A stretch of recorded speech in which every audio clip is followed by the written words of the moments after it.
How do we step over, look away from a fallen once erect human being, shivering awake in the bitter night cold, coughing up blood, hope, independence? We, the forgotten, isolated, invisible even if seen, like drops of rain, we fall through the cracks of pavement. Like torrents of rain always there, we bore into the bones of humanity. Chilled to the core and ignored, we either dry up or rise up like a shoot of grass and stone. Hollow-eyed, moving in apathy, sounds around but distant, never more than an hour's fitful sleep, one eye open all the time. Keep moving, strange voices shout. We move, carrying everything we own on our backs. Dirt in every pore. Where do we wash our skins, our pain, our guilt? As cold eyes treat us as outcasts, as outlaws. We forage for food, nourishment from garbage cans, dumpsters behind supermarkets, endless lines at shelters, digesting the already chewed, a filler of bellies and boredom. Complacent, moving skeletal frames, do we go on, not caring, hitting the bottoms? We can only ascend, because we can't fall out of bed if we're sleeping on the floor.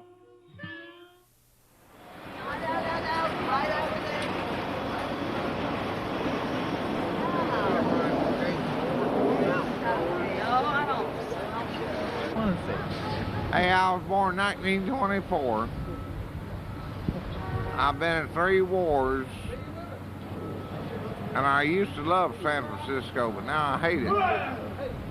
Because all they got out here now is, well, they're not right. There's something wrong with them. You know what? You understand me? With the people in San Francisco? Yeah. There's a whole bunch wrong with them. I mean, you know, I try to help them, but I can't do it. I can't help everybody. How have you tried to help? Buying them wine and talking to them. Do you have a home? Sir? Do you have a home? No, sir, just here on the streets. I'm 63 years old and don't want a home. Just came in from New York, sir, and it's the same bullshit there in New York as it is here. Maybe worse, I don't know. We live on the subways of New York half the time, but I do pay rent. I am SSI and Social Security. I went back to New York because I thought I had a boyfriend there, but he wanted my whole Social Security check to pay rent and never give me a dime. You don't need that. No, he said, I'm going to pay rent at the Ambassador. 8 nights on the street and that's it. I live at the Ambassador. No, I ain't giving up my check to pay some man's rent. And then what else, too? Well, I don't have a place to live, and it's real hard to get up all the money to get, you know, deposit and security and pay rent and everything. And I was living with somebody, and I moved out on them, so I didn't really have any choice. So I chose, I mean, I like camping out. I love it. So right now is a really nice time to be camping out, and I thought it'd be kind of cute to do it. So I took a leave of absence from my job, and What kind of work do you do? environmental planning. Oh, this is embarrassing. This is really embarrassing. Anyway, no, I do environmental planning, and it's a professional type job, and you know, you have to dress up and do all that kind of stuff in the morning, so you can't do that if you're living on the streets. In fact, it's real hard to, I think, anybody get a job if they live on the streets. So I kind of took it as a, I don't know, a vacation as a way, but it's been horrible. And I'm going to stop it and try to get the money up together so I can get on my own place and go back to work. I'm on a leave of absence right now. That's it. But it's not by choice, really. In fact, 2 nights ago, the reason I got this bandage on my head, 2 nights ago, this woman hit me on the head with a wine bottle. It was empty, thank God, but... And the reason that she did it is that she thought I was sleeping with her old man. I didn't even know her or her old man. I mean, she was drunk. You think they need alcohol rehab or something, because everybody out here is just, all they do is drink all the time, or use drugs. And I think the reason they use it, I mean, the reason that people drink, and the reason I know I'm drinking right now so much, is the fact that it's hard to be out here. You don't want to be out here. And people bother you so much. I mean, they hassle you all the time. People always are hassling you. You know, and there are a lot of very strange folks. Where did you sleep last night? Out in Civic Center Park. Where do you think you're going to sleep tonight? Same place.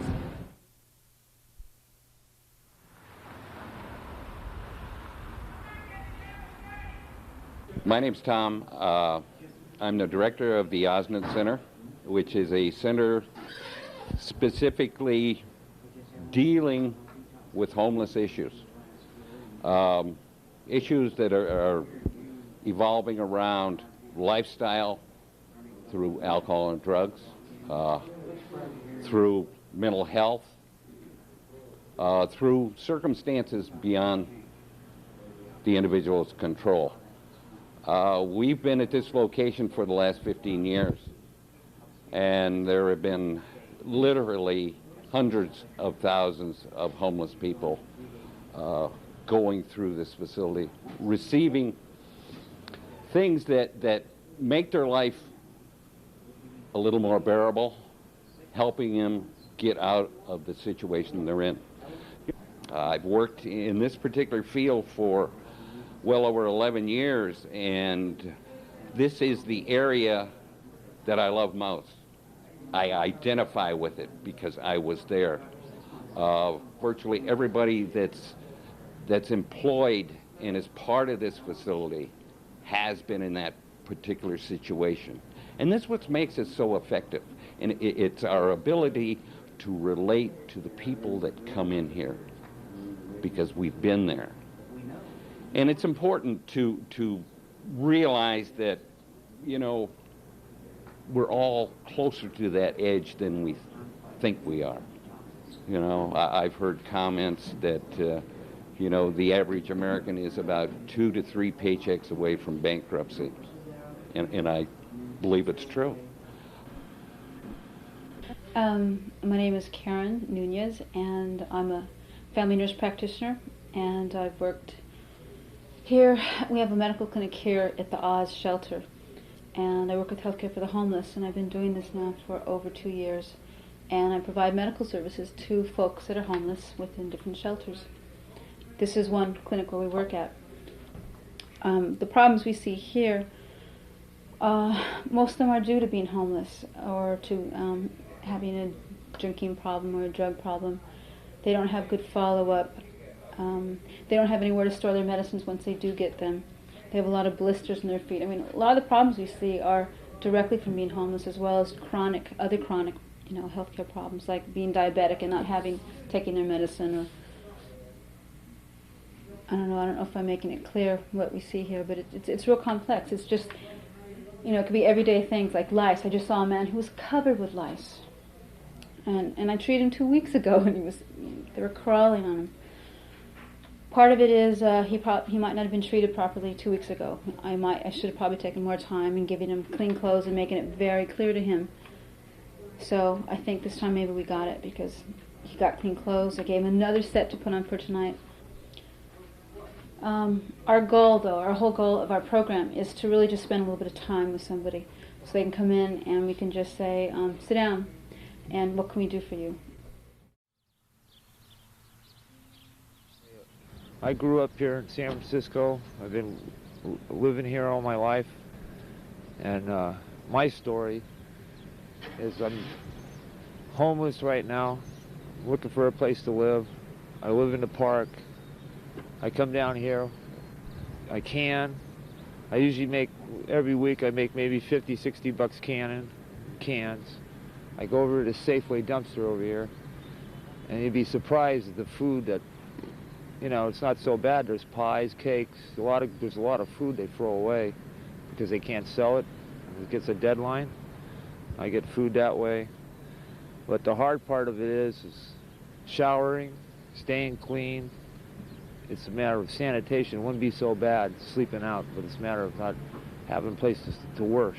How do you stay clean? You look like you keep pretty clean. I go over to China Beach and down to Aquatic Park to the showers. Take a shower every other day. And I don't drink much.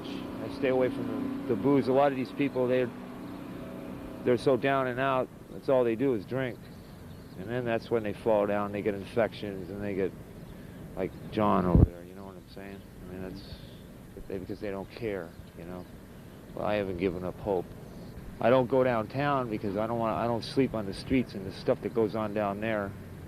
I'd rather sleep in the park and have a little solace.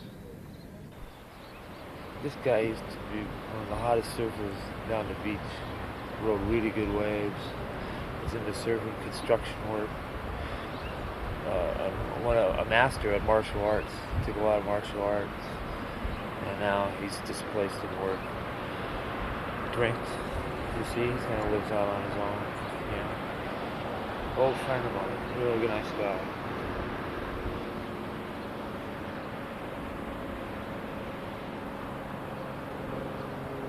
Hey, Hal. Hey, buddy. Hal. Hey, bro. How you doing? Well, better, huh? You want to sleep now? I'll talk to you later, buddy. Okay? I'll see you there. Okay, Paul.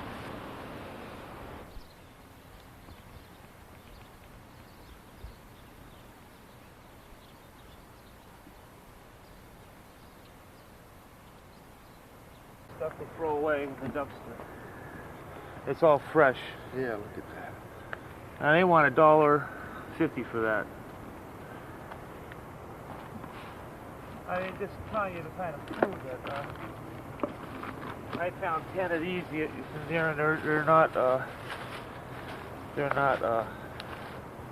cottage cheese. This is yogurt, another half gallon of yogurt, a quart of yogurt, and it's fresh.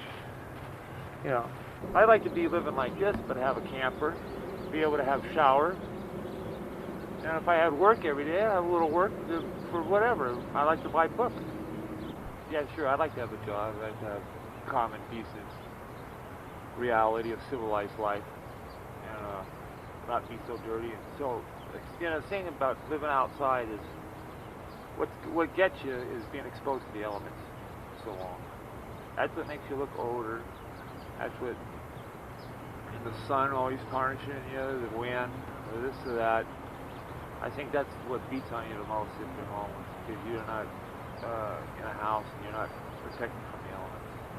And when you're on the road, you don't know where you're going. A lot of times you could lose, or you could pack up, you could lose things. And there are things that go on. I mean, you know, you got to be very careful with your things and know where you're at, because it's all you got. You know, and it's all you got. You know, you got to sleep. You got to have some kind of thing to stay warm. Exposure, like I said, that's the thing you got to watch out for. 10 days later, I returned to visit Chris, only to find that his camp had been destroyed. A sign was posted above where Chris's tent had been erected, warning that those responsible would return if he did not leave. Feces was smeared over what few possessions Chris had owned. Everything was smashed, even artist paint supplies. I don't know what happened to Chris. I never saw him again.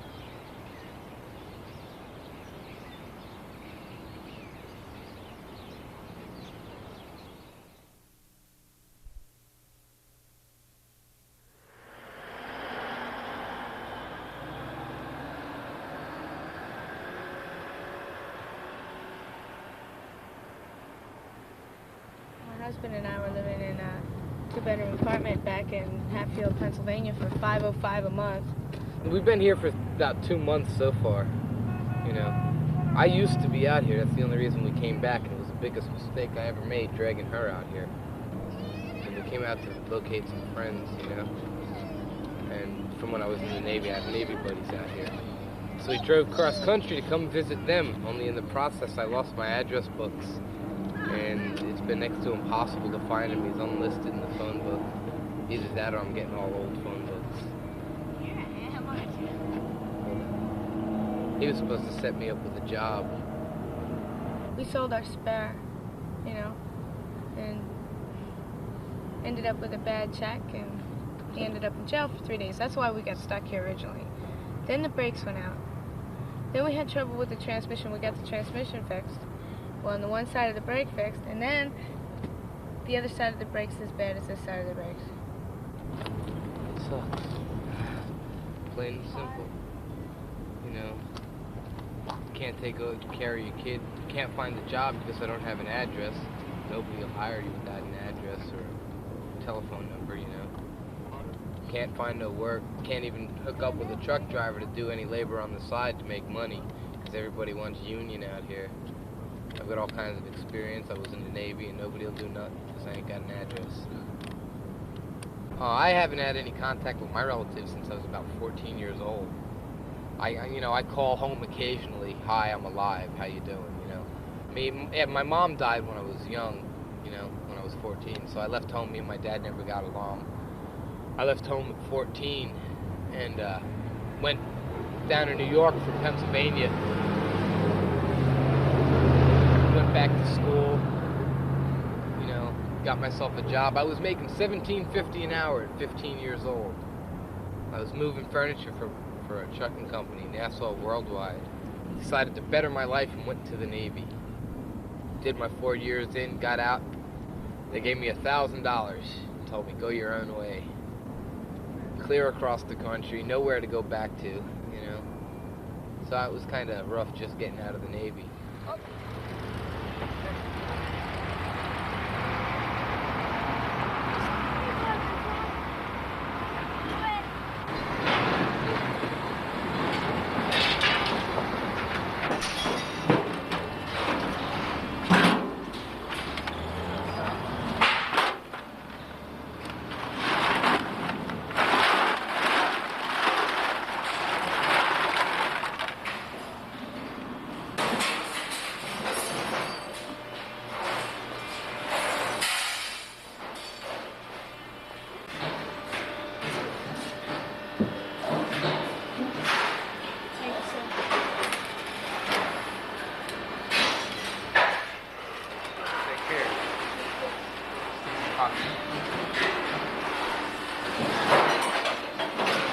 So how much did you make? $8.50. Housing is unbelievable around here. We were looking into renting a house for 6 people, right? And they wouldn't rent us the house because there were so many of us. It's 3-bedroom, you know, and that's including the kid. There was 5 of us, including Heather. Why? You know? And she said, because there's too many of you and it won't be sanitary. I could understand if it was 16, you know, but I won't give any names, but if she ever sees it, she'll know who she is. But it's unbelievable. We were going to pay almost $1,025 a month to live there, you know, to have that address. I mean, we had the money. Nope. You know, 6 people going in on a place. I mean, you need $2,000 to get the place, or more. Especially if it's a big place like that. Now, I could see it if it was going to get trashed. But you screen the people. You don't neglect the people. That's just the way it is. But that's enough. I'm getting upset.